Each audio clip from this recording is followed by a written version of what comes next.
السلام عليكم ورحمة الله وبركاته، حبايب قلب سندريلا وحشتوني قوي. النهارده بقى هعمل معاكم جماعة ايه، هو مش بانيه ولا بلحمة ولا بفراخ. هعمل معاكم البتنجان البانيه بطريقة تحفة جدا. اقسم بالله اللي هياكله مش هيفتكر ان دوت بتنجان خالص. طعمه في حتة تانية، بجد طعمه تحفة، والكفر بتاعه ما بيفكش، وتحفة جدا جدا وسهل واقتصادي وعلى قد الايد خالص. مش مفهوش اي تكاليف، ولا بقى لحمة ولا فراخ ولا أي حاجة ولا كفتة ولا الكلام ده كله ولا همبرجر. بص شبه الهمبرجر بالظبط، تحفة. هيعجبكم خالص يا جماعة بقى. يلا نشوف المقادير مع بعض، بس ما تنسيش تعملي لايك وشير لو أول مرة تشوفيني، وتفعلي الجرس عشان يوصلك كل جديد. عندي كده كوباية دقيق، كوباية بقسماط، حوالي كده شوية لبن صغيرين، وعندي بيضة، وعندي كده البتنجان مقشراه مش مخلية فيه قشر خالص، ومقطعاه حلقات بالشكل ده.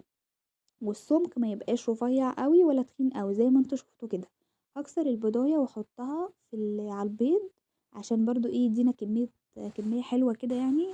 نوفر برضو بدل ما نروح نحط بيضتين، لا بيضة واحدة وعليها شوية لبن، واحط كده شوية فلفل اسود عشان خاطر زفارة البيض، ونرب كده نرب نرب جامد بالشكل ده. كده عندي الدقيق في الطبق والبقسماط في الطبق، وكده كمان عندي ايه، جهزنا البيض اللي هو باللبن. ويلا بقى ايه نعمل تتبيلة البتنجان. عندي كده نظبط الملح بقى حسب الرغبة. انا كده ظبطت الملح، حطيت معلقة ملح، وهنزل عليها بمعلقة صغيرة من الكمون، وهنزل عليها كمان معلقة صغيرة من الفلفل الاسود. وبعد كده على طول هنزل بشوية بابريكا وشوية كركم على شوية كاري، مش كتير يعني، حوالي نص معلقة صغيرة ونص معلقة ونص معلقة، مش هنكتر خالص. تمام عشان ما يبقاش لونه اصفر اوفر يعني. تمام كده. دي التتبيله بتاعتي اللي هتبل بيها البتنجان. اقلب كده التوابل واخلطهم مع بعض، وبعد كده هجيب البتنجان بتاعي الحلو دوت. والله حرام نقول عليه بتنجان دوت يا جماعه، بس بتنجان بس متدلع. هحط كده نص التوابل، هحطها على الدقيق، وبعد كده نص التوابل الباقيه هرشها كده ايه على حلقات البتنجان. وبعد كده هقلب كده ايه، اغلف البتنجان بالتوابل. بصوا يا جماعه انا كده ايه عملت بايديا، انا ايديا نضيفه جدا. سيبنا بقى من شغل المعالق ده، ايديكي احسن هتغلفي البتنجانية كويس جدا. تمام. طبعا كلنا في بيتنا بنشتغل بايدينا طبعا اكيد، بس اهم حاجه تكون ايدينا نظيفه. نغلف كده البتنجان كويس جدا. ده بقى تتبيله البتنجان، مش عايزه منك اكتر من كده. ده بقى الطبق هخلط فيه كده اهوت ايه التوابل معاه. هنمسك بتنجانية ننزلها في الدقيق في البيض في البقسماط. دقيق بيض بقسماط. تمام. هغلفها كويس جدا بالبقسماط، كويس جدا. بالمناسبة لو مش عندك بقسماط، او مش معاكي فلوس متوفرة انك انت تشتري بقسماط، عندك رغيفين عيش فينو كده هوت ناشفين، افرميهم وحطي عليهم ملح وفلفل وكمون، هيبقى عندك بقسماط. دوت وغلفي بيه البتنجان واعمليه، سهلة جدا. ما عندك مثلا بقسماط من الفرنة، اطحني كام واحدة كده وغلفي بيهم البتنجان بتاعك، ما عندناش اي صعوبات. بصوا انتوا ممكن تحطوا في الدقيق الاول، بعد كده في البيض، بعد كده ترجعوا في الدقيق تاني، بعد كده آه يعني بصوا تحطوا ايه، بيض، دقيق، بيض، بقسماط. انا وريتكم خطوتين اهو دلوقتي. تمام.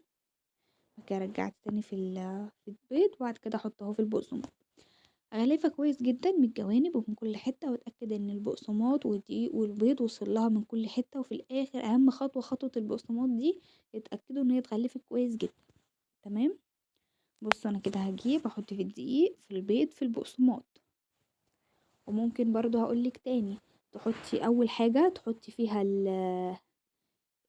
البيض، بعد كده دقيق، بعد كده ترجعي البيض تاني، بعد كده في البقسماط. الخطوتين زي بعض على فكرة، مفيش اي فرق، والاتنين بيمسكوا على الكفر. بصوا نعمل كويس جدا ونغلفها كويس، لازم ان الكفر يبقى كويس فيها كده. تمام. ماسك فيها كويس يعني. تمام.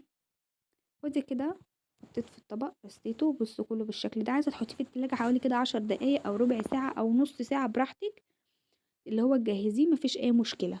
عايزه تشتغلي بقى على طول زي ما انا ما عملت، مفيش اي مشكله. انا بالمناسبه انا عاملاه على طول ومحطتوش في التلاجة.